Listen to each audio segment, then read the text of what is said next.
All right, everybody, we're here with the Roundtable. This is a bunch of XFL News Hub reporters, and of course, Reid from XFL Markcast. This is like the crossover episode, like when The Simpsons and Family Guy got together. Like now we're like on the same show, so this is good. We got Josh Davis, we've got Reid Matt Lyons, the only Matt we want to point out, the only Matt here, Mike Yep. Mitchell, and Anthony Miller as well. So first off, guys, I mean, this was a crazy week this past week when it comes to the XFL and CFL news. To give everybody context, I was hearing something about the CFL and XFL potentially doing something maybe like a week or two before this whole thing started. And then Mike, I kind of reached out to you and was like, are you hearing anything about this? And like, what can you kind of tell us about what you had heard? Since last October, I've heard rumblings that the Rock, Danny Garcia, and Redbird Capital were interested in the CFL and working with them. But I heard initially that the CFL wasn't so receptive to it. Some time has passed, and as talks have progressed, both sides are kind of meeting together in the middle, and they're right now it's being characterized as the talks being in the early stages, but that's the public message.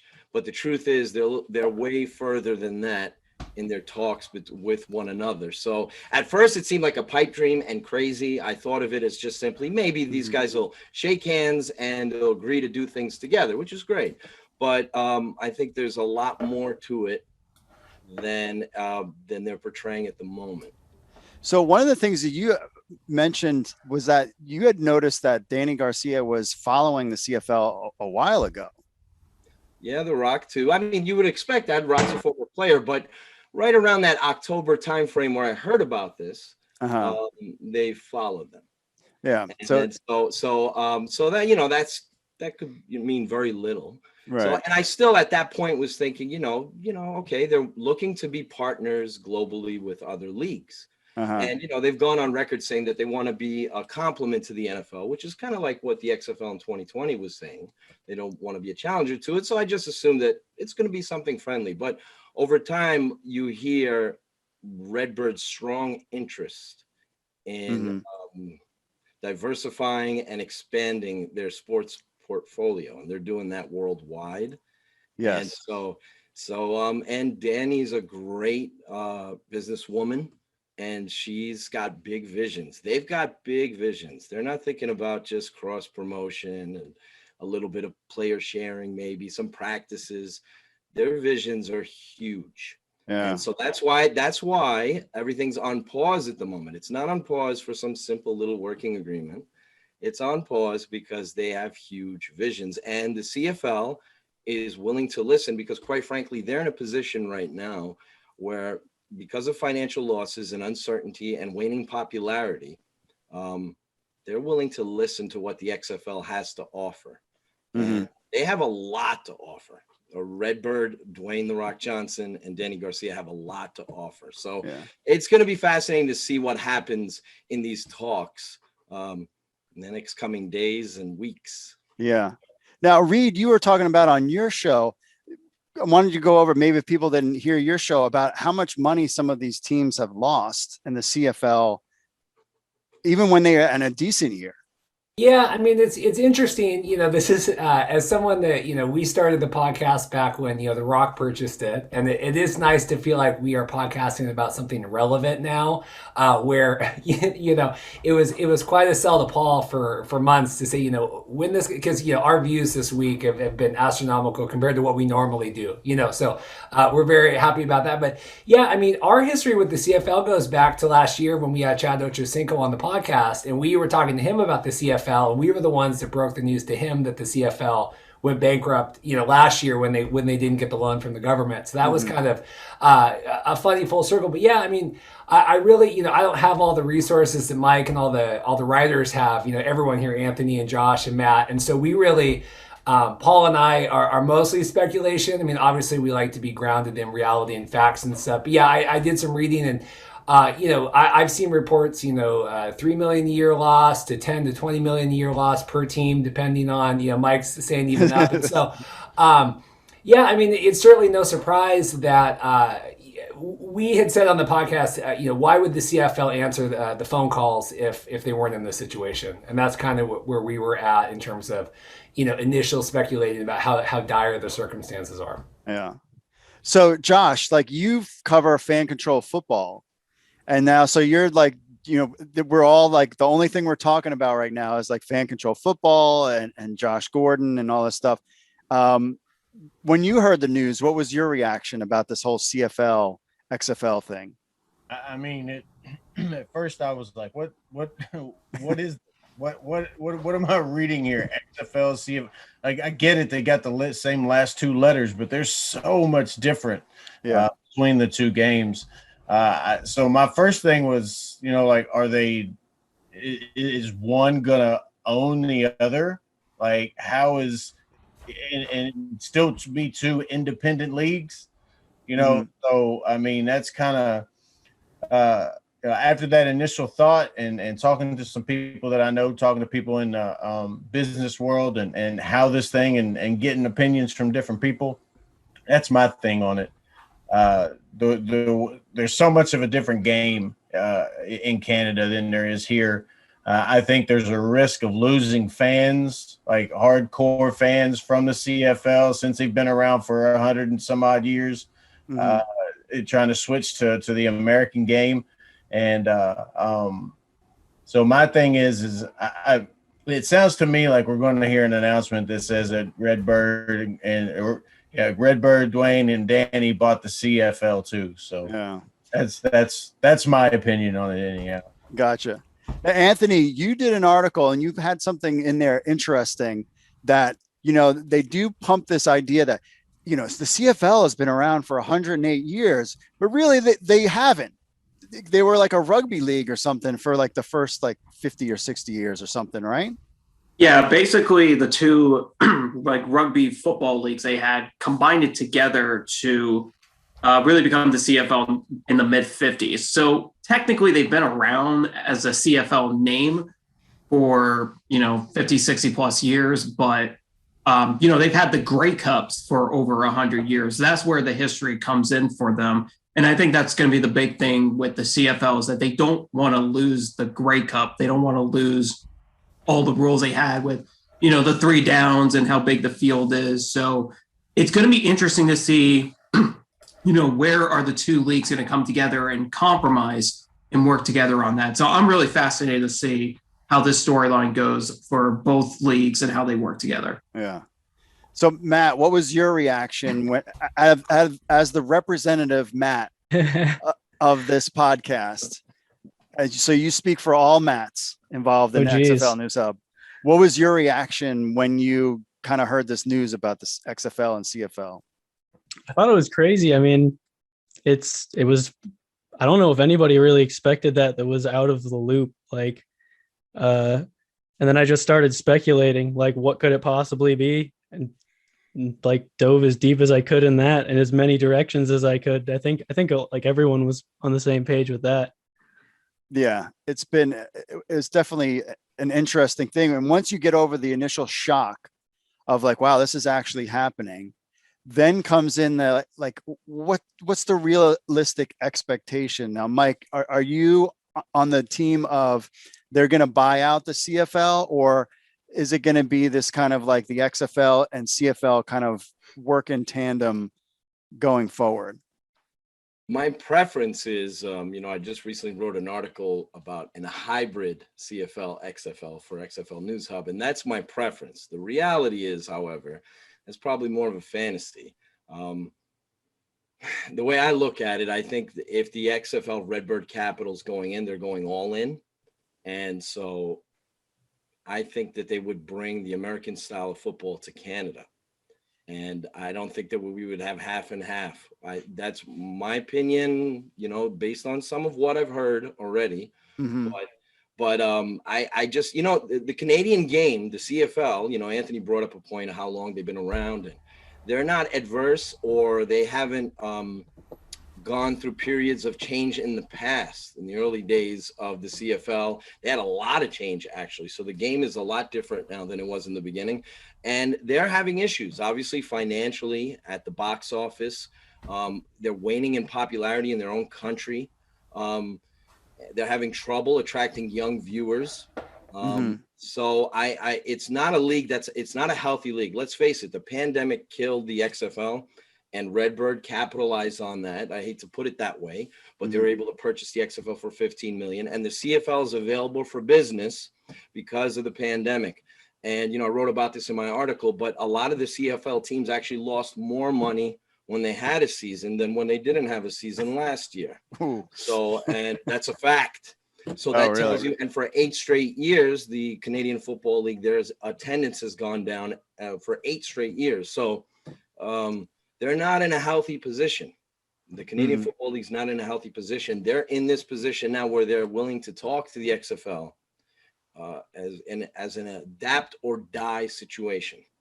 It's a matter of survival. So it would be rough on a lot of diehard CFL fans and somebody like me who's been a fan of the CFL for many decades now, dating back to the Argos and Doug Flutie and all that. And I love the CFL game. It would be hard to make that adjustment.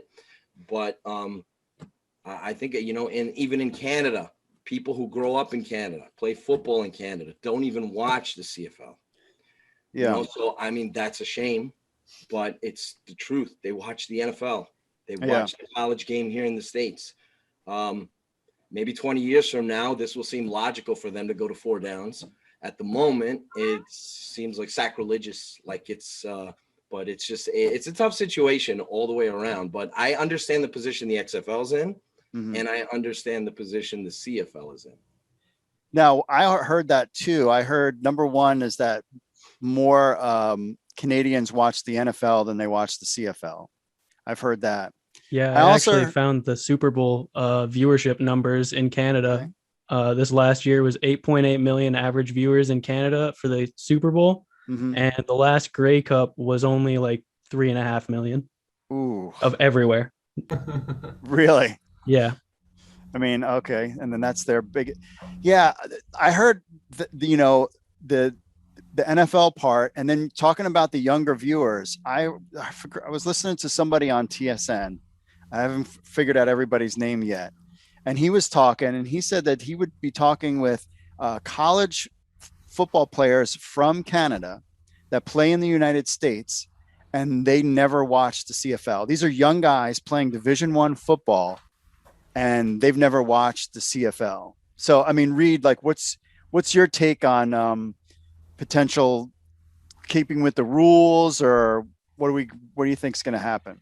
Yeah, so and we've gotten obviously a lot of comments on our YouTube about, the rule changes and everything this week. We're called the XFL Markcast. We try not to be XFL marks too much in that, XFL rules are better than CFL or whatever. But, we just reported, we all did, a week or two ago, the $750 million deal that Redbird made with Fenway and buying, the Red Sox and Liverpool and NASCAR and all that stuff.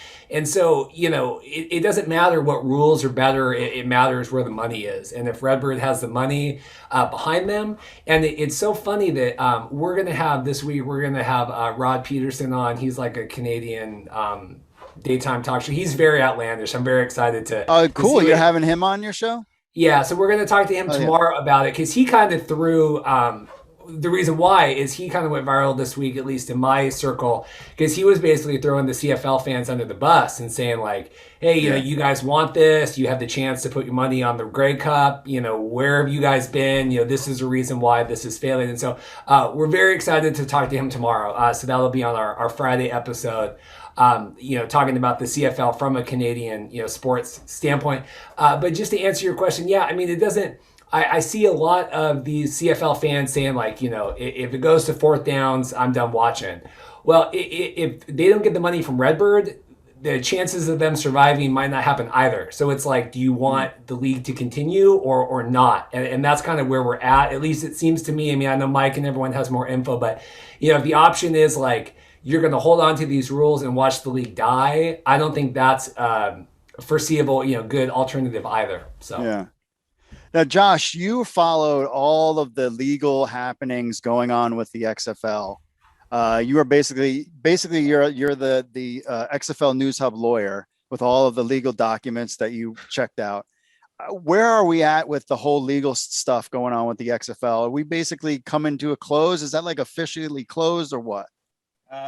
Not really, but the case, the bankruptcy case is you're not going to hear a whole lot more. That's going to just kind of dissipate and blow in the wind. Most of the big things have already happened. There was a recent canceled hearing, but that was because there were no objections to any of the motions. So why have the hearing? So, you know, and then when you get the trademark stuff, you know, that's extended at least until the end of March. So we'll figure out where they're going. Most people around that industry, when it comes to trademarks, especially in sports, these things usually die out in a settlement, and it doesn't always end up involving money. Sometimes just phrasing inside the trademark that references. And I'm not going to go either way here, but you know, references a source, if you want to call it that. And then when it comes to Luck and McMahon, that they go to trial in October, and I don't see it ending in a day sooner. Yeah. So Matt, were you as one of kind of our guys that kind of came on towards the end? Yeah. And we weren't hearing anything. Was your opinion maybe like, what was your opinion about what was going on with the XFL? Did you even think that it was going to happen, or do you thinking they were closing up shop? Or, I mean, because it's been basically a dead zone ever since October. Yeah, I mean, there was times where I definitely started questioning if it was going to come back or not, but like I definitely didn't ever give up hope, especially with like everyone else in like our group chat, just like constantly chatting it up and stuff. Yeah. I never, I always had a feeling that something was going to come back. I didn't know exactly what it was, but something for sure. See, now I have to be honest, because I was like, all right, I interviewed my dog on one of the podcasts, and I'm like, I'm really kind of like stretching here. And I'm like, maybe, and I don't want to waste people's time. So part of me, honestly, last week, I was like, well, you know what? I'm just going to maybe just be like, hey, I'm going to come out with a show if there's news. If there's nothing, like, then I'm just not going to do it. I mean, I was literally like, all right, maybe, well, I'll just give it like one more week. And then now we're here. Now, Anthony, you cover a lot of the NFL stuff too. So what was your kind of take of, you know, you cover the NFL a lot with stuff that's going on with the XFL. And did you think it was coming back? And what was your take on all this stuff? It's an interesting situation because I almost have a negative view for how this news is coming out, because to me, it just feels like we haven't had really any news, like you said, since October. And now all of a sudden they're going to pause the season because they need to talk to the CFL. To me, I may be reading too much into it. For me, that just sounds like we're not going to do 2022. Like, I just don't feel like a season's going to happen.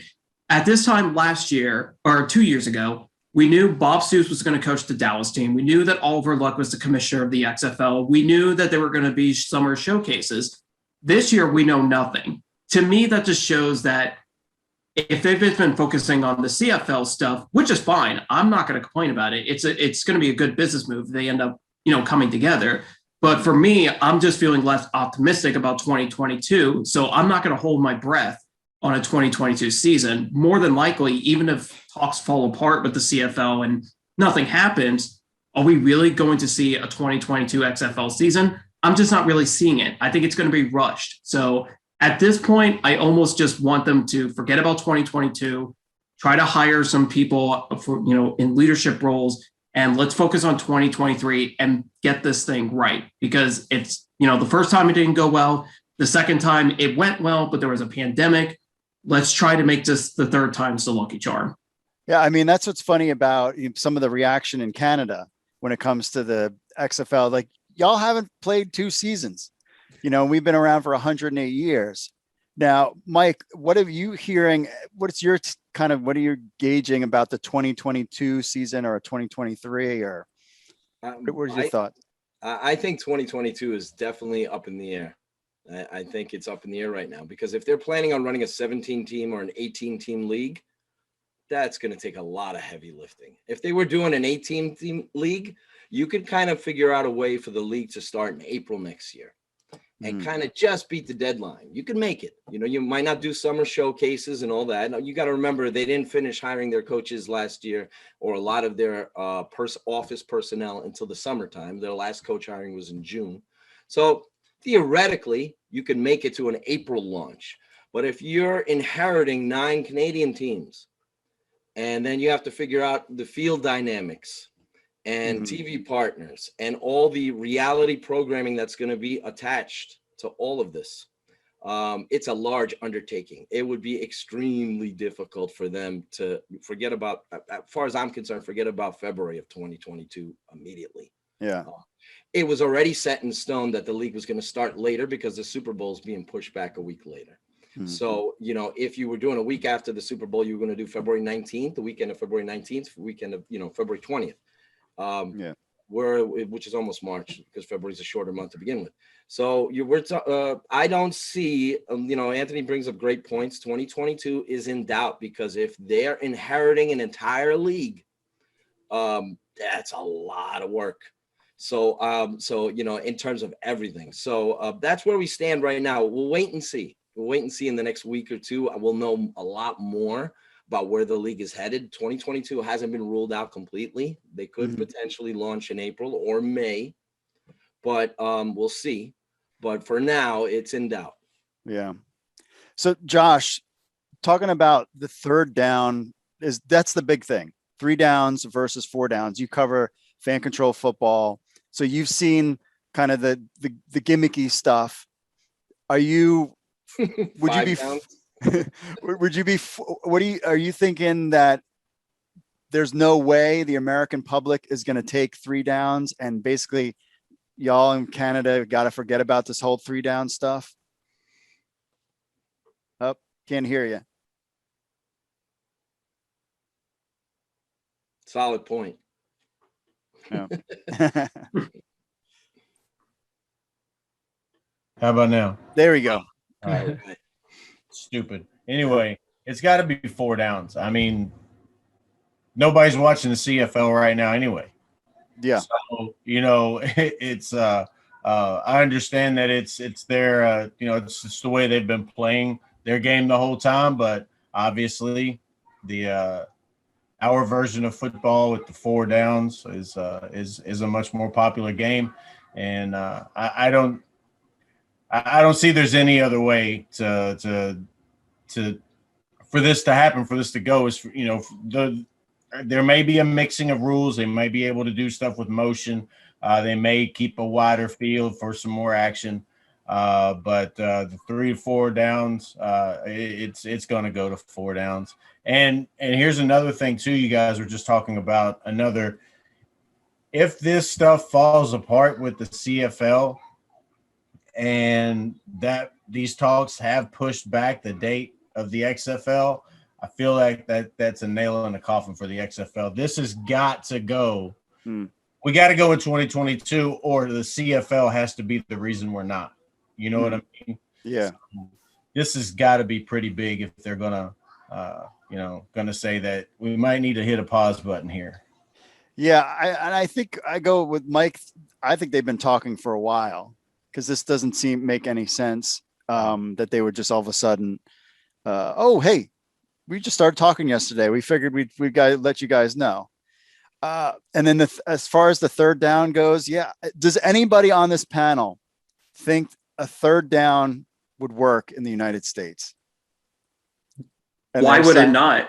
Why would it not? I mean, look, we're in a we're in a time where passing is the most important thing and the most exciting play in the game. I think a lot of fans love the passing, and that's what makes the CFL work, is that you have to pass the ball on 2nd down. You're almost forcing teams to throw the ball more than run it.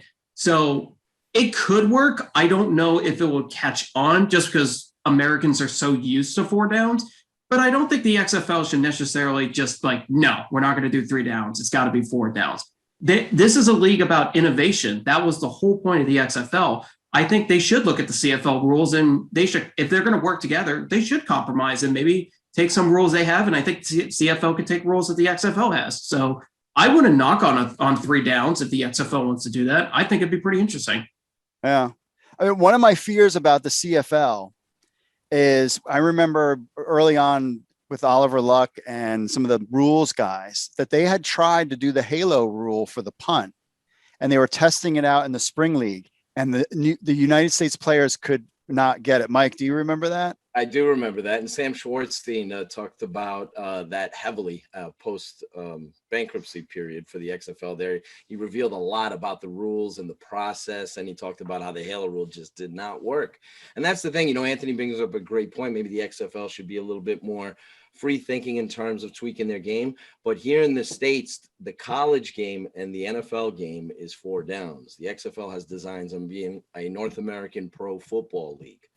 Once they journey into 3 downs or all that stuff, the players that will be coming into the league are not going to be adapting to the American style here. Then the XFL becomes a completely different league. Now, if they want to decide to become a Canadian style league and bring that element here, it's possible.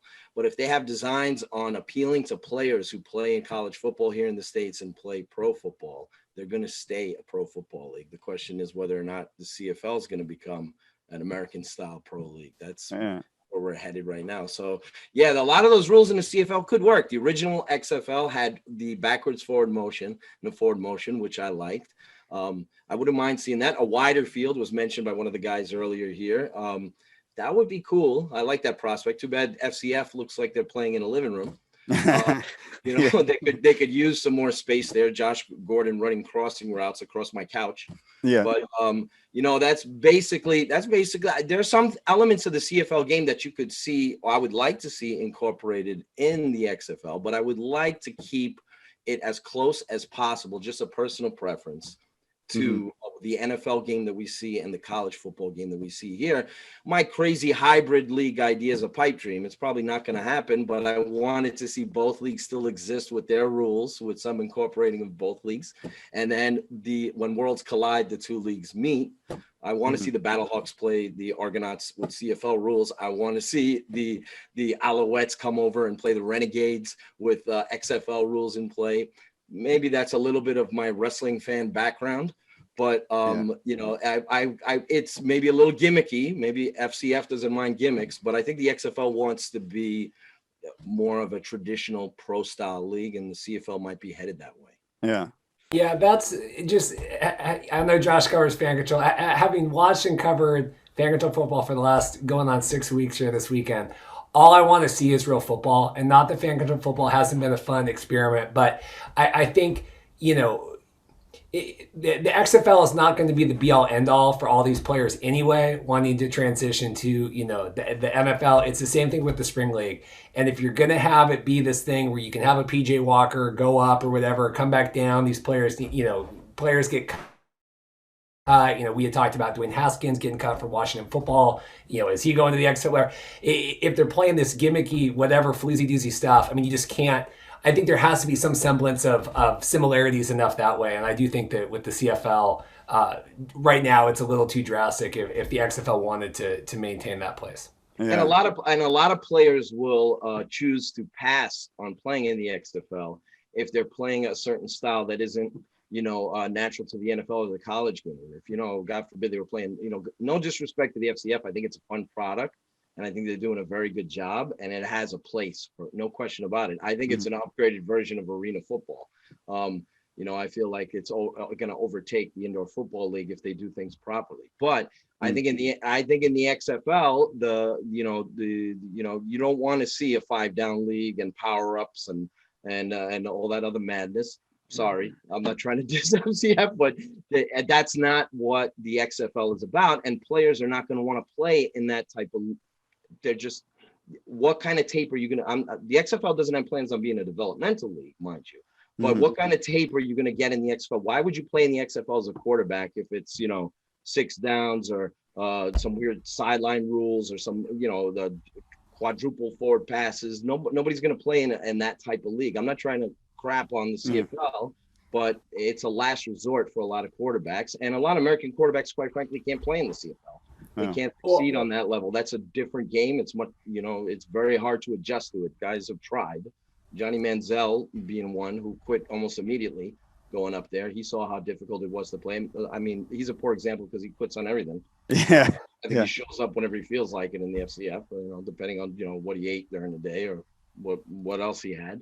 So basically that's kind of the story there. So I think the XFL has to stay with a game that's similar to an updated and evolved version of the NFL and college football, which is kind of like what the XFL in 2020 was.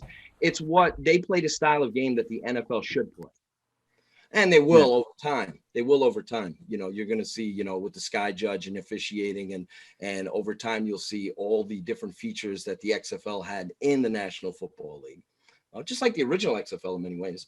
From the cameras and the access and all that. Yeah. So I think it's important. It's vital that the XFL is an evolved version of the American style and not a watered down version of the CFL. Yeah.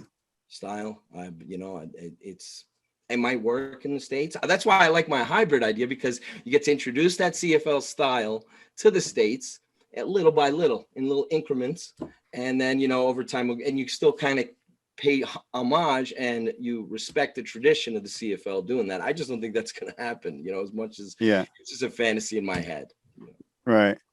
So Matt, do you think there is going to be a CFL season this year? Oh man, that's a tough question. I mean, there's just so much up in the air. I hope so, because it'd be fun to cover. Mm-hmm. But man, there's just so much up in the air. It's going to be really tough to figure out if there's going to be one or not. Yeah. So Anthony, would you be excited about covering the CFL? Did you ever even think that you would be interested in covering the CFL? It's something that I keep telling myself, hey, I'm going to watch the CFL this year. I'm going to do it this year. But it's kind of difficult to watch in the US because we just don't have, the resources to watch. I mean, you can watch on ESPN2. I know they have those like every Friday, but you're not able to watch all the teams unless you have like ESPN Plus.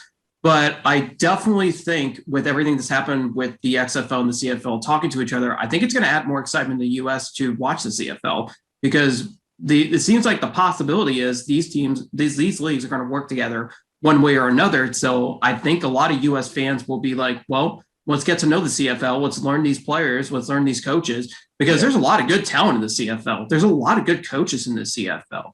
I mean, you look at, teams like Calgary and Saskatchewan. I mean, they have a lot of talent there if you just, watch on tape. So I think definitely the US Americans are definitely going to, especially XFL fans, will definitely be watching the CFL a lot more. And I think I'll keep my eye on it, because I think there's some potential there that if they work together, I mean, the possibilities are endless in terms of what talent goes between each league and all that. So I think it's time for XFL fans to start learning a little more about the CFL, because I think something's coming.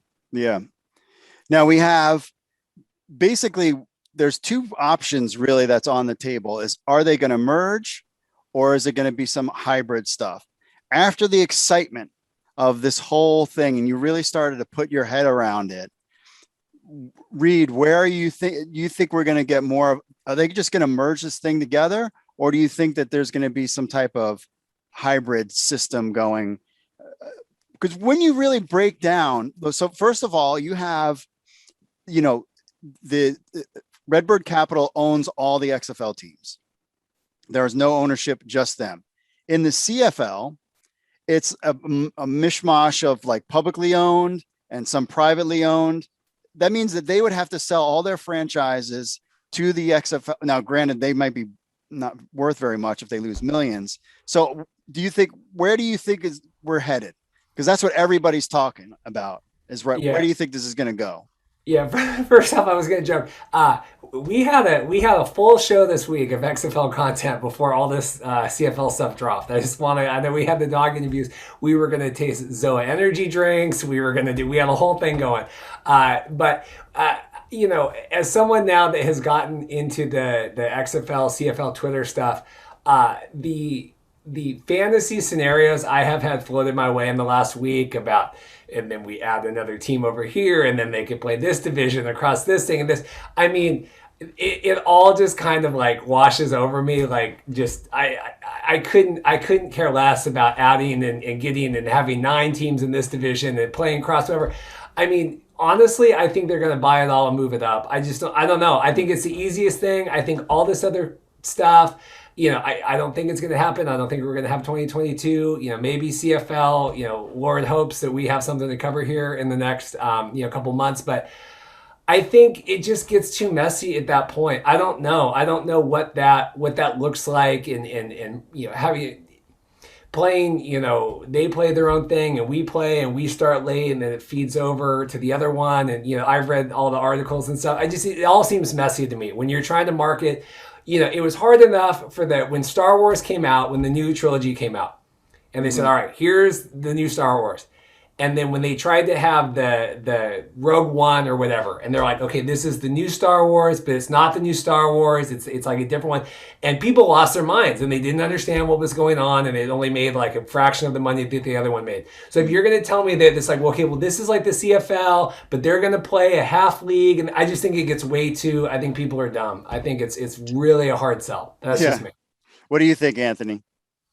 It brings up a really good point. I think Reid is kind of on point there. I don't know what's going to happen. All I know is I know the key is going to be Redbird Capital. I feel like in the end, they're going to probably buy some of the CFL teams because the CFL is in such financial trouble that I don't think they have a choice. I think they have to work with the XFL because from what I've been hearing, Reid said he has Rod Peterson on his show. I was listening to a show last week, and one insider told him as soon as the news came out, CFL's dead. It's done. So if the CFL does not do anything with the XFL, I don't think they're going to survive very long. Apparently, this has been years in the making of really bad financial decisions by the league that now it's come to the point that the CFL has absolutely no choice but to work with the XFL because the XFL's got the marketing because they have Dwayne "The Rock" Johnson.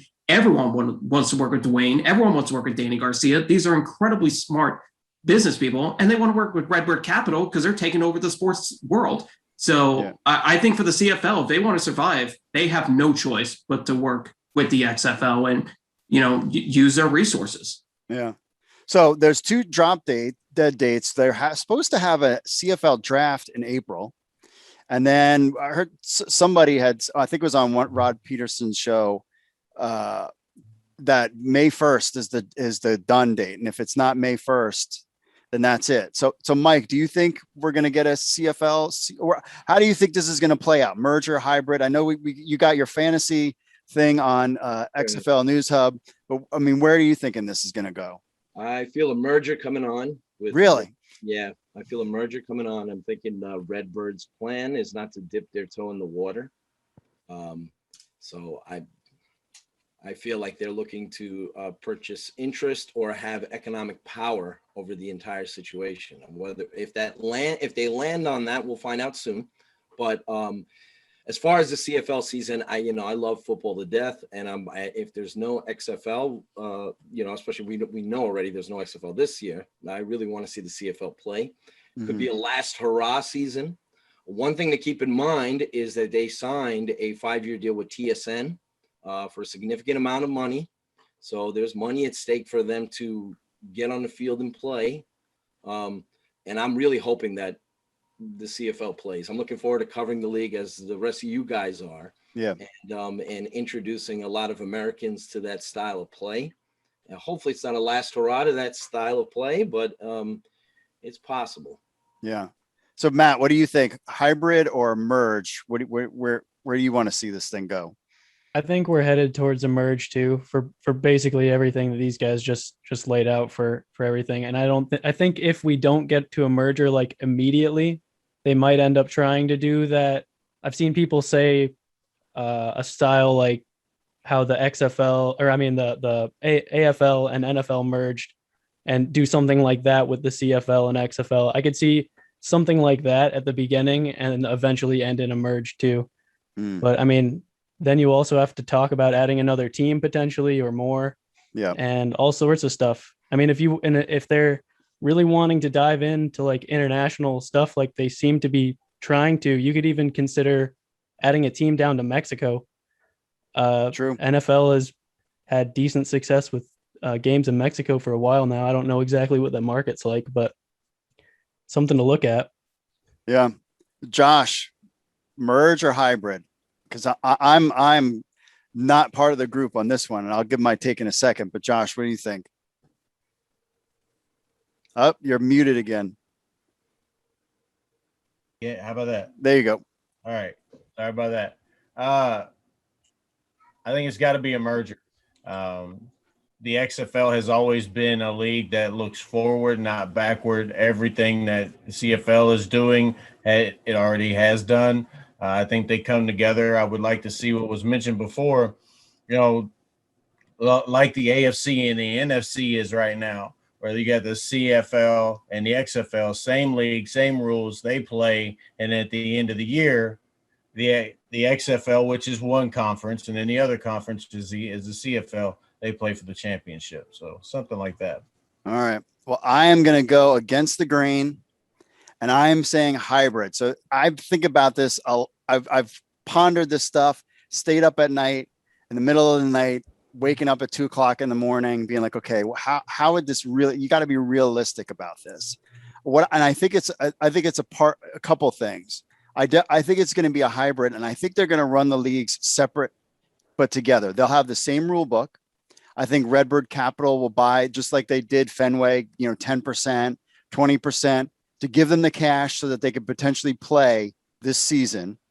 This will be the last hurrah of what they are normally used to, because now I think the only reason why the XFL called the CFL was to strengthen their position for a TV contract in the United States. Because it's one thing to come and say, hey, I got 8 teams and can we do something? And then it's like, hey, I got 8 teams, plus we can package in the CFL too as part of this kind of thing. I think the two leagues run at the same time, but the television contract is together, but the two leagues run separate because Redbird Capital owns all of the XFL, and you've got all these other, you have the CFL Players Association you have to deal with. There's a lot more, you're dealing with the localities there. Like, I just can't see an outright buyout for Redbird Capital because I think it's too complicated. What they can talk about, and what I assume that they have been talking about, is how to rules play together. Because here's the thing: with the CFL has been, and Randy Ambrosi has been working on trying to partner with other football leagues as well.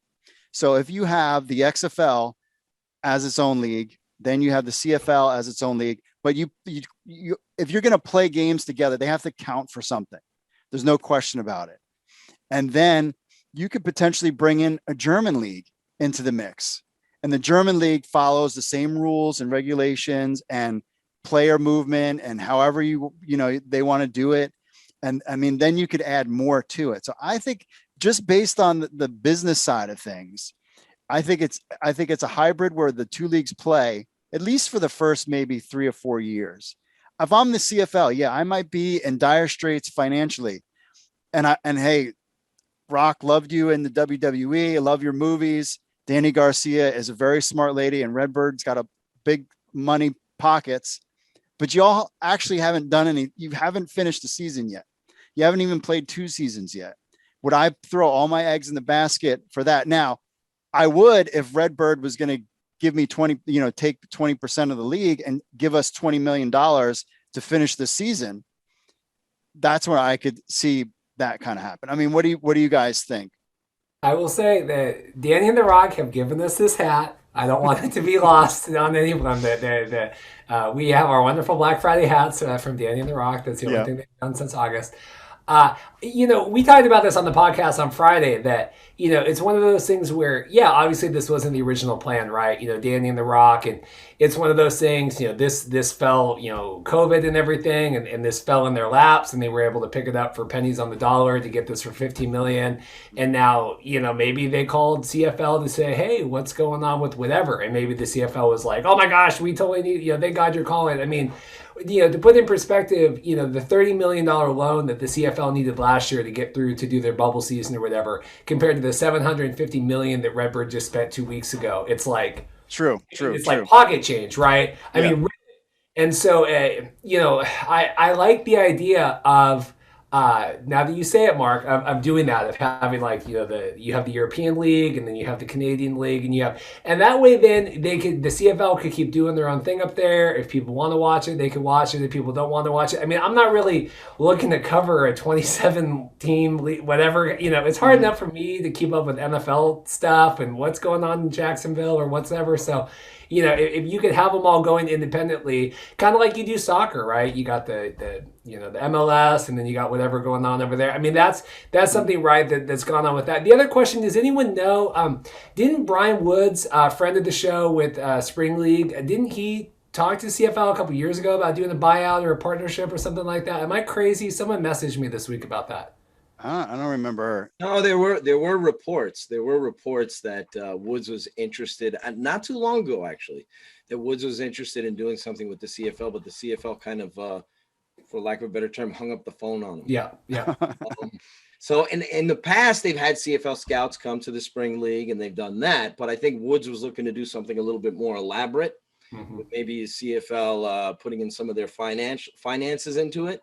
And the CFL wasn't interested in that because, Woods has had his struggles in the past with finances and finding a way to get funding and all that. So he was looking for a little bit of a help, and CFL's not in a position where they're, looking to, just throw money away, so to speak. So yeah, that did happen. That, I want to say not too long ago, right? Probably before the TSL season started, where they were trying to get the CFL, rope them in, so to speak, and get them on board.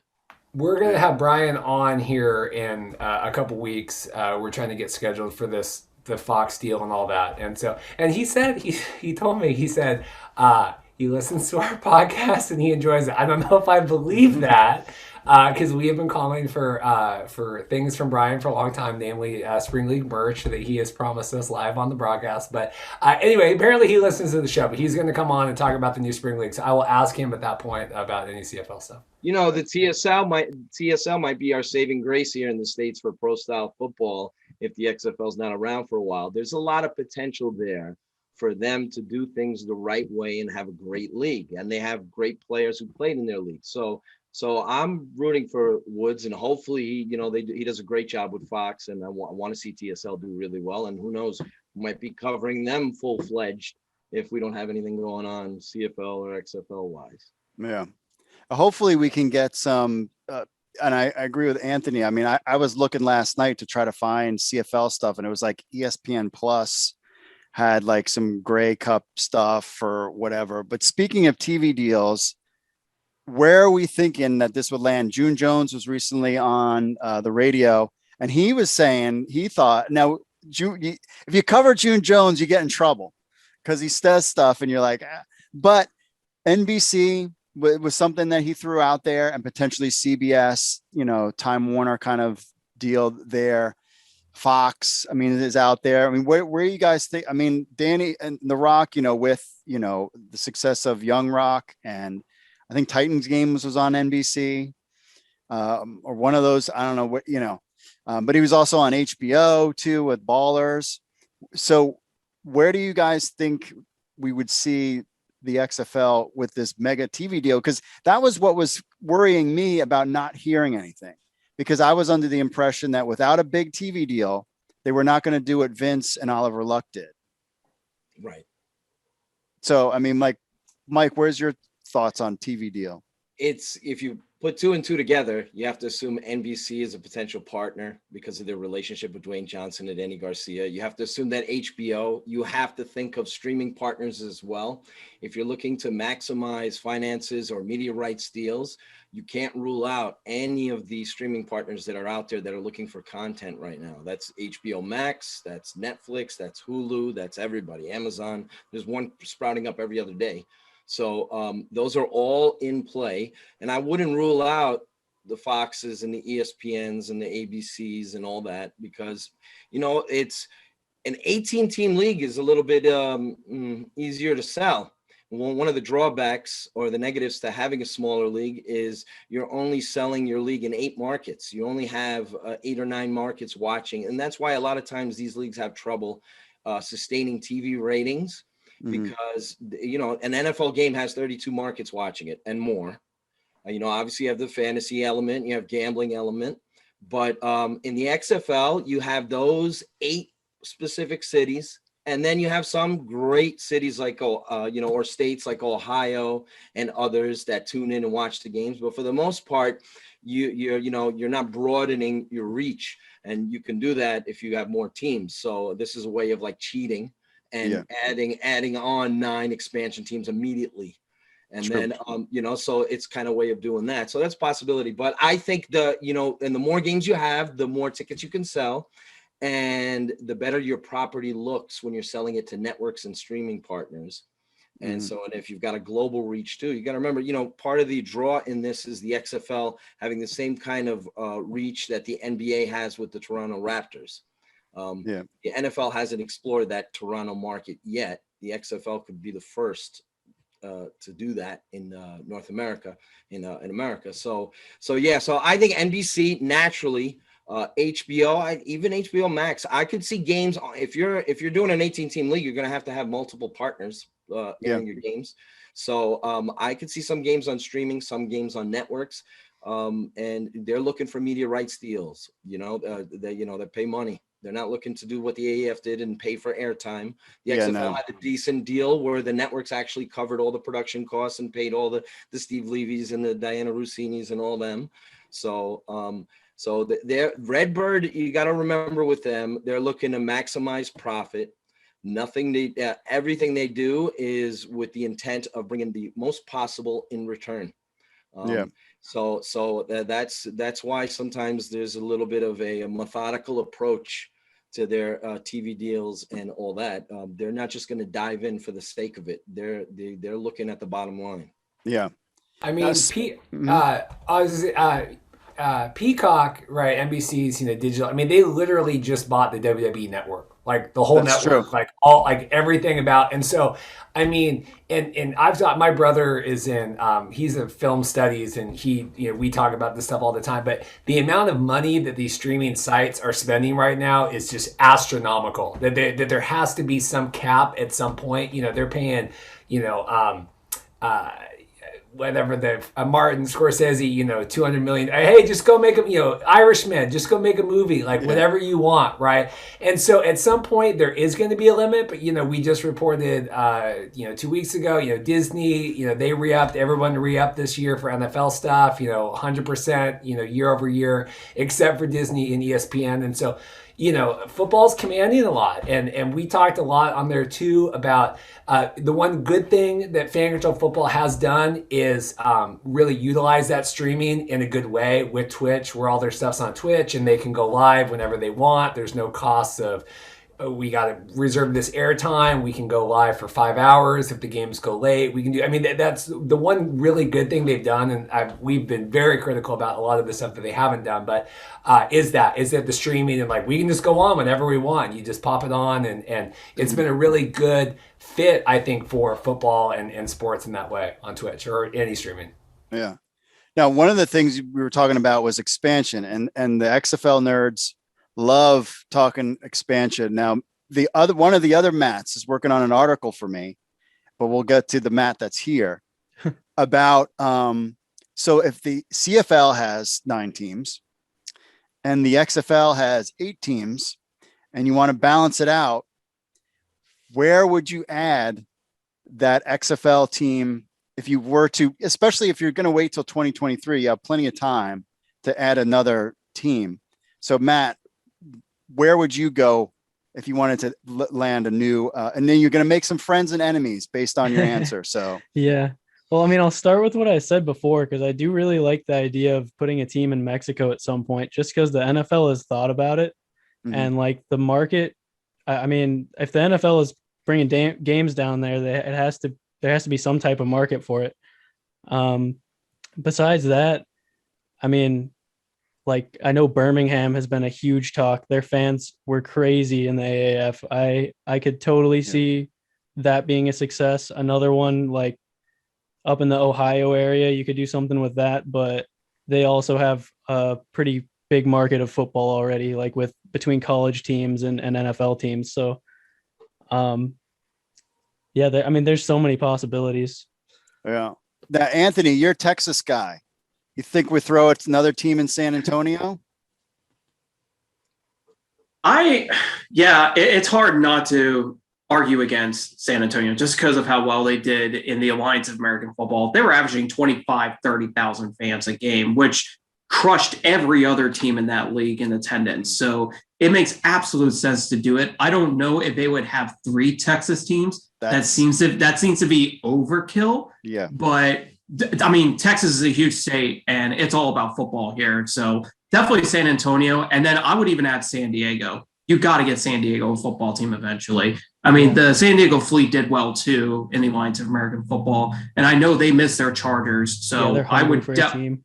Exactly. Yeah, I would definitely put San Diego on that list too. Yeah. So, I mean, there is certainly a lot of things that are going to transpire over the next, who knows, next couple of days, could be next couple of weeks, months, who knows. So final thoughts. So first we'll hit Mike. What are your final thoughts? What do you give me like a prediction sure to go wrong? How about that? Like go out way out there. What do you think? CFL season's gonna happen. That's your prediction sure to go wrong. Yeah, because there's a lot of elements right now in play that could throw that off. So we'll see. You know, we just them dealing with the pandemic business-wise, it could be delayed their season, even if they get to play. Pending what happens with Redbird and the XFL, who knows? So I want to be right on this. So I'll say the CFL season will happen. Oh, all right. Yeah, I want to be right on this. I'll say so. It could go wrong, Mhm. but I'll say the CFL season will happen. Right now, I don't think it's a lock. You know, so I think it's still in doubt. Gotcha. So that's basically. So I'm probably gonna end up. It's not gonna age well if I say the CFL season will happen and it doesn't 2 days from now. Yeah. But wishful thinking. I think it will happen. Gotcha. All right, Reid. What's your final thoughts and a prediction sure to go wrong? And just real quick, I do want to plug our show Friday. Just while I'm on here, I'm on the flagship. We have a very exciting show this week. We have Ernesto Locoyo is going to be co-hosting with me. He's a former XFL Dragons kicker. Paul is getting an emergency dental surgery this week that is going to take him out. He's like Johnny Manziel, right? Manziel out of the bubble. We did an interview yesterday with Robert Turbin after his fan control football debut with the Beast, former Seahawk player, Super Bowl winner. He was great. He was all cut up from the game. So we did an interview with him that, of course, the league decided not to share, but that's for another story. And then, we are going to have, like I said, we're going to have Rod Peterson on tomorrow. We're going to record with him for the episode on Friday, talking all about this stuff. So XFLshow.com or XFL Mark on Twitter and all that other stuff. And I really appreciate Mark having this on. Sure. I said this on the podcast Friday. I feel really bad about having a season this year for XFL of any kind.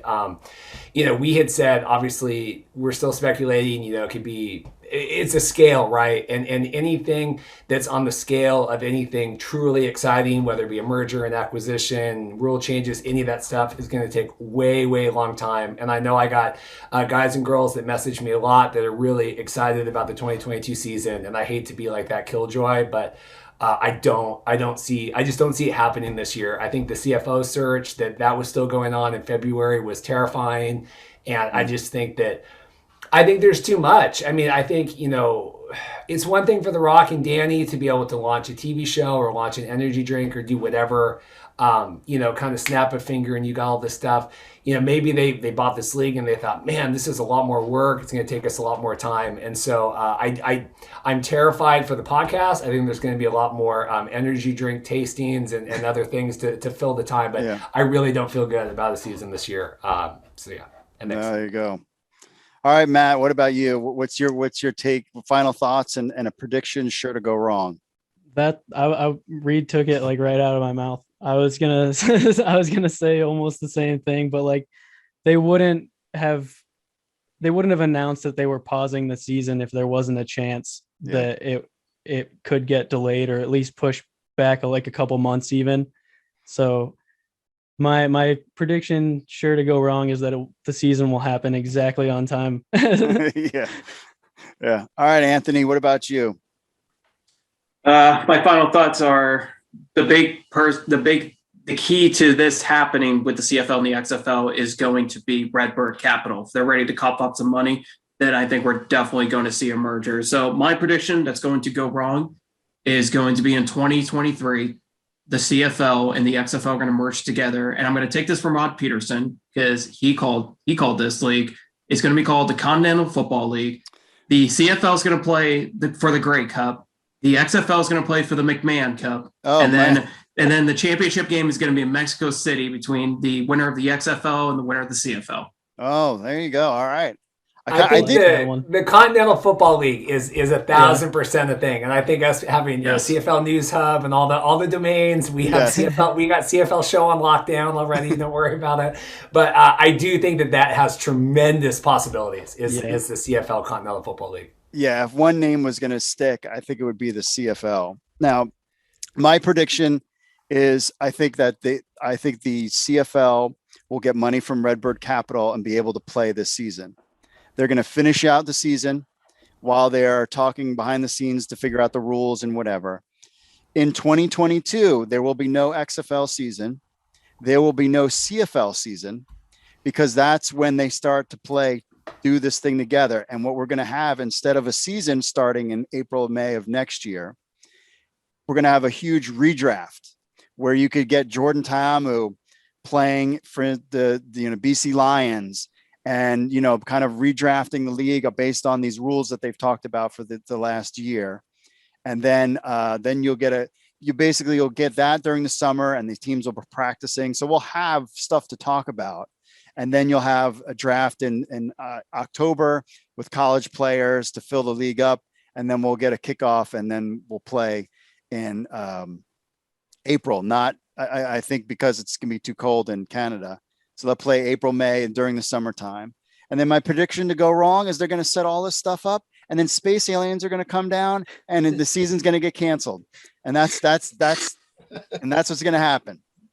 So we'll leave it at that. We'll leave it at that with space aliens ruining. So for Matt, Reid, Mike, Josh was on. He had to hop off. And Anthony, thank you for our first roundtable. Hopefully in the next, we'll get a TV contract or some other big news, and we'll get together and do this again.